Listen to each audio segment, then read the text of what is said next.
भाई जो गुरु वचन पे डट गे, कट गे फंद 84 के। तो किस किस प्रकार की साधनाएं हैं, लोग कैसे कैसे करते हैं और आत्माएं कैसे उनके जाल में फंसी हुई है, और किस प्रकार से परमात्मा आकर हमारे को सतज्ञान देते हैं, सतमार्ग बताते हैं, और हमने फिर किस प्रकार से दृढ़ होकर भक्ति मार्ग पर लगाना होता है।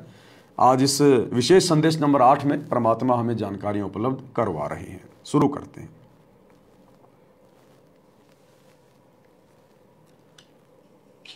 गरीब नमो नमो सतपुरुष को, नमस्कार गुरु की नहीं। सुर नर मुनि जन साधुआ, संतों सर्वस दीन। सतगुरु साहिब संत सब, दंडवतम प्रणाम। आगे पीछे मध्य हुए, किनको पूर्व। कबीर सतगुरु के उपदेश का, सुनिया एक विचार। जय सतगुरु मिलते नहीं, जाते नरक द्वार। नरक द्वार में दूत सब, करते खेचा तान।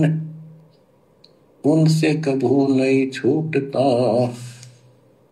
फिरता चारों खाने।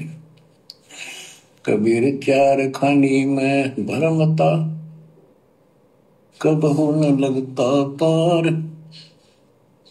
सो फेरा सब मिट गया, मेरे सतगुरु के उपकार।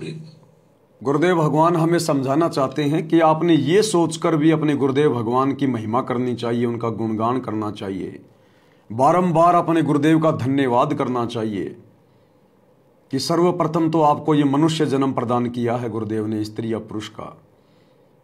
मनुष्य जन्म प्राप्त करने के बाद भी ये प्राणी भटक रहा है, आत्माएं भटक रही हैं, ओछी साधनाएं कर रही हैं, मंदिर मस्जिद चर्च गुरुद्वारों में धक्के खा रही हैं। वहां इस आत्मा को कुछ नहीं मिल रहा सिवाय धोखे के, सिवाय छलावे के, सिवाय इसके समासों की बर्बादी के। तो सर्वप्रथम तो गुरुदेव ने हमें मनुष्य जन्म दिया, जिस मनुष्य जन्म में हम भक्ति करके परमात्मा को प्राप्त कर सकते हैं, आत्मा का कल्याण करवा सकते हैं। और मनुष्य जन्म मिल गया, और यदि सतगुरु नहीं मिला, सच्ची भक्ति नहीं मिली, इस काल के जाल से बाहर निकलने का रास्ता नहीं मिला, तो भी क्या फायदा मनुष्य जन्म प्राप्त करने का, ये भी बेकार चला जाएगा। तो सतगुरु ने हमें वो मार्ग बता दिया, अपनी शरण में ले लिया। 8 अरब की जनसंख्या में से हम मुट्ठी भर लोगों को गुरुदेव ने अपनी शरण में लिया। हमारे ऊपर कितना बड़ा रहम किया, हमारे ऊपर किस कदर उनकी नजर टिकी हुई है। और यदि आज हम अपने गुरुदेव की शरण में ना आते, ये ज्ञान हमें सुनने को ना मिलता, ये भक्ति हमें करने को ना मिलती, आज हम कहां खड़े होते। बाकी दुनिया को देखिएगा, सारा दिन बेचारे 2 टाइम की रोटी के लिए, अपने पालन पोषण के लिए, घर के खर्चे पूरे करने के लिए बैल और गधे की तरह कमा रहे हैं। उन्हें कोई सुध बुध नहीं है। उन्होंने अपने जीवन का एक ही लक्ष्य मान रखा है, सुबह 20 किलो केले लेके बैठ जाएगा रेडी पर। बस उसका एक ही टारगेट है कि शाम तक मेरे केले बिक जाएं। शाम को यदि केले बिक गए तो बड़ा खुश होता है, बड़ा प्रसन्न होता है कि आज तो बात बन गई, आज तो जिंदगी बन गई। बहुत बड़ा कोई बिजनेसमैन है, उसने कोई डील कर ली, कोई फैक्ट्री लगा ली, उसका बिजनेस सफल हो गया, फैक्ट्री चल पड़ी, तो वो उसी में अपनी सफलता मानता है कि मेरा तो जीवन सफल हो गया। शादी करने के बाद में बच्चे उत्पन्न हो गए तो बड़े खुश होते हैं कि वाह जी हमारे घर में लड़का हो गया, संतान हो गई हमारे घर में, बड़े खुश होते हैं। वो उसी को अपना टारगेट मान रहे हैं। चोर यदि चोरी करके, ठग यदि किसी को ठग कर, धोखेबाजी करके पैसे ऐंठ लेता है तो वो उसी में अपनी सफलता मान रहा है कि आज मैंने तीर मार लिया। लेकिन परमात्मा कहते हैं वो तो अपने कर्म फोड़ रहे हैं, कर्म। जो ईमानदारी से काम कर रहा है उसके भी कर्म फूट रहे हैं, क्योंकि मनुष्य जन्म केवल केले बेचने के लिए नहीं मिला, सब्जी बेचने के लिए नहीं मिला, बिजनेस खड़ा करने के लिए नहीं मिला, शादी करके मात्र बच्चे पैदा करने के लिए नहीं मिला। ये तो तेरे कर्म है, ये तो तेरे भाग्य में लिखा हुआ है जो तुझे मिला। परंतु इस मनुष्य जन्म प्राप्ति का कुछ और प्रयोजन है जो अभी तुझे पता भी नहीं है, और वो है मोक्ष की प्राप्ति। अन्यथा ये तेरा पढ़ना लिखना, नौकरी करना, धन कमाना सब कुछ बेकार है। आज इंसान की उम्र कितनी है? वैसे तो कलयुग में 100 साल की मानी गई है, लेकिन वर्तमान में देखा जाए जिस प्रकार से वातावरण हो गया, खान पान हो गया, लोगों के विचार हो गए, 70 से 80 साल लास्ट मान के चलें। 80 वर्ष में अपनी लाइफ के 20 से 25 साल वो व्यक्ति एजुकेशन प्राप्त करने में बर्बाद कर देता है, पढ़ाई करने में बर्बाद कर देता है। माता पिता उसके ऊपर कई लाखों रुपया बर्बाद कर देते हैं, उसको डॉक्टर बनाने के लिए, इंजीनियर बनाने के लिए, बड़ा अधिकारी बनाने के लिए। बन गया बड़ा अधिकारी, इंजीनियर बन गया, डॉक्टर बन गया, उसने अपने उम्र के 20-25 साल तो खराब कर दिए पढ़ाई करने में। फिर वो नौकरी लग गया, बहुत ज्ञान हो गया उसको, बड़ी बड़ी उसने पुस्तकें पढ़ ली, बहुत नॉलेज है उसको, कई भाषाएं आती हैं, अंग्रेजी भी आती है, चाइनीज भी बोल लेता है, कई भाषाएं बोल लेता है, बड़ा ज्ञानी सिद्ध हो गया कि फला फला व्यक्ति बहुत नॉलेज वाला है, बहुत ज्ञानी है।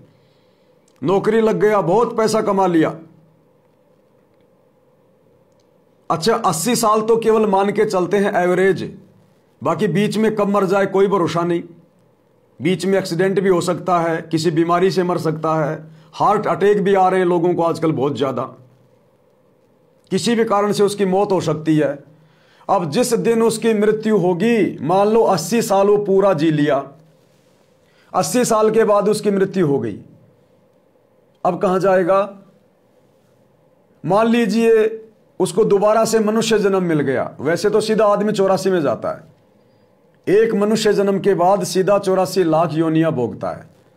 गधा, कुत्ता, सूअर, बैल, बकरी, हाथी, शेर, बाघ, चीता, घड़ियाल, पता नहीं क्या क्या बनेगा। उसके बाद फिर दोबारा एक मनुष्य जन्म मिलता है। चलो मान लिया मनुष्य जन्म के बाद उसके कुछ अच्छे संस्कार थे, भक्ति थी, तुरंत उसको दोबारा से परमात्मा ने एक मनुष्य जन्म दे दिया। अब उसके पिछले जन्म की पढ़ाई कहां गई? जो उसने 20-25 साल बर्बाद किए थे कई भाषाएं सीखने में, ज्ञान प्राप्त करने में, अब उसका वो नॉलेज कहां गया? 0/0। उसको वो अंग्रेजी भाषा का ज्ञान, फारसी भाषा का ज्ञान, चाइनीज भाषा का ज्ञान कहां गया? 0/0। उसको फिर से अपनी यात्रा शुरू करनी पड़ेगी, स्कूल जाना पड़ेगा, मास्टरों के डंडे खाने पड़ेंगे, उसको कोचिंग करनी पड़ेगी, बहुत मेहनत करनी पड़ेगी, फिर कहीं जाकर 20-25 साल में वो थोड़ा बहुत ज्ञानी बनेगा, फिर छोटी मोटी नौकरी लगेगा। वो पिछली नौकरी कहां गई? पिछली नौकरी से उसने जितना धन कमाया था, जितनी कोठियां बनाई थी, जितनी गाड़ियां खरीदी थी, वो कहां गई? तो भाई और बहनों, परमात्मा हमें यही सारी बातें समझाते हैं कि बच्चों, आज तुम्हें वो परमात्मा मिल गया, यहां तुम इतनी मेहनत करके, इतना समय बर्बाद करके भी इन सुखों को आजीवन अपने पास नहीं रखते। ये सुख हमेशा के लिए तुम्हारे साथ नहीं रहते। ये पढ़ाई, ये नॉलेज, ये जानकारी सदा तुम्हारे पास नहीं रहती। आज तुम पढ़ लिख के जानकारी प्राप्त करके तुम बैरिस्टर बन गए, जज बन गए, तुम सुप्रीम कोर्ट के। मरना तो सबको है, और सत भक्ति नहीं की मनुष्य जन्म में तो बनना उसको 84 लाख में गधा कुत्ता है। अब वो सुप्रीम कोर्ट का जज कल को जानवर बन गया, गधा कुत्ता बन गया, कहां है उसकी नॉलेज? कहां रहा उसको संविधान का ज्ञान? कहां रही उसकी वो इज्जत? कहां है उसका वो धन? वो कुम्हार 24 घंटे 2.5 मन का बोरा उस जज के ऊपर पटक के रखेगा, उस राजा के ऊपर पटक के रखेगा जो देश का प्रधानमंत्री था, कितनी बार चुनाव जीता, कितनी मेहनत करी, दुनिया के कितने पैर पड़ने पड़े, कितनी धोखाधड़ी करनी पड़ी, कितनी टेंशन लेनी पड़ी, तब जाकर वो 2-3 बार मुख्यमंत्री रहा, 2-3 बार वो प्रधानमंत्री भी बन गया मान लो। खूब उसने देश विदेश की यात्रा कर ली, दुनिया घूम लिया। और परमात्मा कहते हैं बिना परमात्मा की भक्ति के वो राजा फिर अगले जन्म में क्या बनेगा? एक हरि की भक्ति बिन राजा गधा होय, माटी लदे कुम्हार की घास न डाले कोय। अगले जन्म में वो राजा, क्योंकि मरना तो उसको भी है, वो बन गया फिर गधा, क्योंकि बनना पड़ेगा, परमात्मा का विधान है, भक्ति उसने की नहीं। इस मनुष्य जन्म को प्राप्त करके ये सारे उल्टे काम करता रहा। इन कार्यों की परमात्मा के दरबार में कोई कदर नहीं है, कोई इज्जत नहीं है, कोई पहुंच नहीं है। परमात्मा तो केवल भक्ति देखेगा कि बेटा तेरे को भक्ति के लिए भेजा था, लायक नहीं लाया, क्या कमा के लाया, दिखा।